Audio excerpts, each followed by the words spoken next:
The moment our red-eye flight reached cruising altitude, everything seemed calm, until the woman in the orange shirt suddenly leaned over and tried yanking my wife's blanket right out of her hands. That blanket wasn't just fabric. It was the last thing my wife had from her grandmother, and she was barely holding herself awake after a brutal 36-hour hospital shift. But this Karen didn't care. She wanted the blanket, and she wanted it now.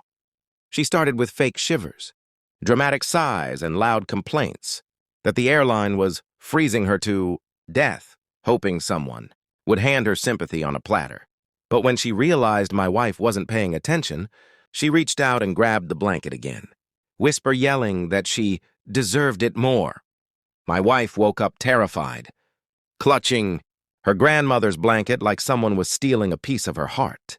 I stepped in and told Karen to stop immediately, but she exploded like she'd been wronged, screaming that we were selfish and that she had a serious medical condition. People around us were already watching, and they'd seen everything, her lies, her grabbing, her dramatics. Then she escalated. She stood up in the aisle, reached across me, and tried ripping the blanket off my sleeping wife with both hands, shouting, "I'm taking this!" That's when half the cabin got involved. Passengers yelled at her.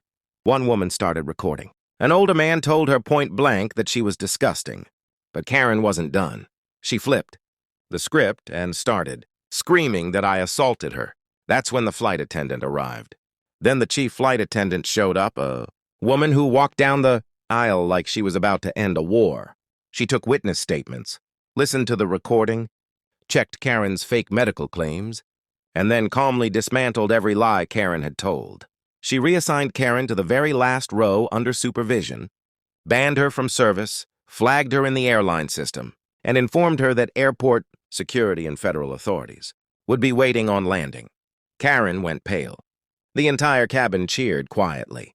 My wife finally relaxed, holding the blanket her grandmother had passed down with love, and for the first time that night she felt safe. And if you love stories where entitled people get exactly what they earned, make sure you hit subscribe for more.